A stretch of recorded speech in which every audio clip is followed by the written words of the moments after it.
What's going on, guys? You know it's Muscle here from the Entertainment Report podcast, and I just had a thought that came up in mind, and I wanted to make a video about it and see if you guys are thinking and feeling the same way I am. Are stage shows and concerts back in Jamaica? Because we know for the longest time, a lot of big shows, a lot of big concerts were not keeping in Jamaica at all. It was really the big dances like Sands, Dream Weekend, BRT, those type of events really have a stranglehold on Jamaica right now. And the concerts were really pushed to the side. It was more of a, you had to come to Canada, the States, Europe, and those places as an artist to really see them perform. You might see them at a party or at a dance where they come, sing a couple lyrics, and then that's it. But they were never the main focus as of late when it came to a lot of the events happening in Jamaica. But over the holiday season, we've seen some amazing shows pop up, and we've seen one disaster happen right in front of us. So I'd say the first one, let's talk about the disaster. We're talking about that was Sting. That was supposed to be Sting's 41st year as an actual entity, and it got canceled the day of. They said it's some money issues with the production company and stuff, but we don't really know what's going on behind the scenes. But to see Sting get canceled the day of was unheard of. Never heard of that before. But hey, hopefully 2025, the end of this year, December 26th, Boxing Day, which is when they always keep it, we'll see a return to Sting and see what happens from there. So moving forward, an amazing show that had happened was Agent Sasco's Grateful, where he was celebrating 25 years in the music industry. And that show right there was an amazing show that you could bring out your entire family to, and you could just enjoy yourself and have a great time. Had something for everybody, had some gospel, had hardcore dancehall, 90s dancehall, singers, culture, everything. And it really, to me, that show really displayed Agent Sasco's personality. This would be something where if you went into his car and said, hey, what's on your playlist? Everybody that was at the show would represent what would be on his playlist there. And can we talk about Agent Sasco's growth as just a human being? Jeffrey Campbell, his growth has been nothing short of amazing. The other day, he did a keynote speaker. And if you remember Assassin from like 2000, 2001, 2002, he was a hardcore DJ spitting gun lyrics and badness, but he was always a witty, wordy type of artist. But to see his transformation and what he's turned to and what he's doing and his estate that he has, it's so amazing. And everybody who was at the show kept bugging him and said, hey, this is the next PM right here. And Andrew Holness was actually in the crowd too. Bounty Killer said, listen, people, Agent Sasco, Jamaica's next prime minister. And he laughed it off. Sprague Benz came up and said the exact same thing too, and he laughed it off. But you could see in even Agent Sasco's dressing, his thinking, his reasoning, you can see there's a drastic transformation, and we definitely want to applaud Agent Sasco on his future endeavors, and whatever he plans on doing is going to be amazing. Definitely want to see what he has planned for the future. All right, so the next show right after that would have been the highly anticipated Freedom Street. Yep, that was Vybz Kartel's return to the stage after 13 years of being incarcerated. So you know the energy was high right across. It seemed like to me the globe. You had people flew in from the States, Canada, England, right across the Caribbean, Europe, everywhere to come see this show right here because it was the biggest thing that people were talking about for New Year's Eve in Jamaica at National Stadium, Freedom Street. Kartel delivered. The people loved every bit of it. The setup was amazing. It was a very good show. Were there some hiccups? Of course there were. Did Vybz Kartel perform to the best of his ability that we know he could?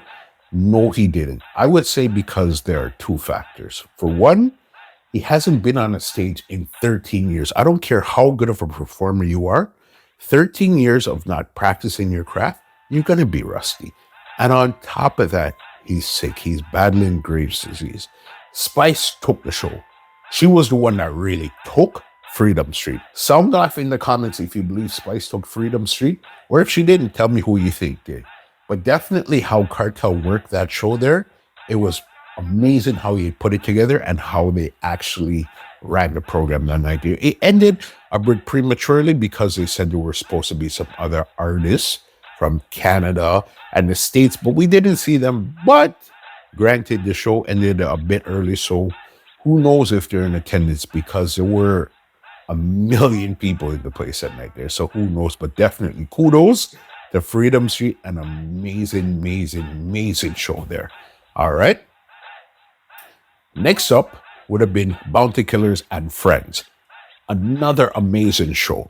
And what I liked with Bounty Killer and Friends now is you've seen some artists on that show that you haven't really seen for a while, but it was like a mini Alliance reunion right there. We're talking, it was Busy Signal, Bling Dog, Sasco made an appearance also, Wayne Marshall, amazing there too. Who else was there? Richie Stevens, and so many of them. That was a great show where, again, if you're an Alliance fan, you're a fan of 90s, early 2000s, later 2000s, it was an amazing show. And what I liked, Bounty Killer actually gave you a segment where he said, listen, I'm going to go into some songs that I generally don't get to perform in Jamaica. And just to see him wheel off that catalog that we know he has, that sounded so good to actually hear some of those songs you haven't heard him perform in ages. So again, kudos to you, Mr. Killer, for putting on that show there. Amazing, big, big show there, Bounty Killer and Friends. And then to top it off was Intimate. This show over at Plantation Cove featured Beres Hammond, Buju Banton, Wayne Wonder, Romaine Virgo, Marcia Griffiths, Bugle, I, Wayne, and so much more. And this show was definitely one of those shows that you look forward to at the beginning of the year, every year, where, again, you never know who's going to show up. Yes, you have your headliners, as I said, Beres Hammond, Buju, and then they added Wayne Wonder, Marcia Griffiths, Romaine Virgo, and stuff like that. But you never know who's going to really pop out. We've seen Gramps Morgan too. It was a really, really well put together show, well promoted show. Everything was nice about the show, except for the traffic. The traffic was crazy out there. But again, this is Jamaica. You understand the traffic. You know what's going to happen. So just be prepared. You know what I mean? Go for a drive and understand that, yep, this is what it's going to be. But yep, Intimate, another amazing show. So then that brings me back to my question is this just a holiday thing with these shows? Or do you think this is the direction where Jamaica's heading right now, with more stage shows and concerts and live performances and things like that? Because we know Jamaica's always what's next, what's new. And right now, Jamaica's in a party phase. Even another phenomenon that I've seen pop up lately was artists performing in Taboo, which is a gentleman's strip club, which to me, if you know a 90s dancehall, early 2000s dancehall, that's almost like a no. But these artists nowadays, they're performing in Taboo like it's nothing. The strippers are on the left, the artists are on the right, everybody's performing, doing their thing, having a good night and going home. And it seems like the new generation really seem to enjoy that type of vibe there. Even another club, Mecca, there's a lot of performances you've seen happen over the holiday season where it's more club. And we haven't really seen a lot of club stuff happen besides like back in the days. Yes, you had Asylum, you had Cactus and all of those clubs. But to see that clubs are making a resurgence in Jamaica, it's pretty interesting just to see how things are a big full circle. Things go around, come around. So I really want to know if shows are here to stay or if it's just a holiday thing where we're going to really get more shows. As I was preparing my notes for this video here, I came across another show that's coming up in February in Jamaica called One Drop with Barrington Levy, Gramps Morgan, and Luciana at the same venue, Plantation Cove, that they did an intimate show with Beres Hammond and Buju Banton. So again, my question to you, are stage shows back in Jamaica?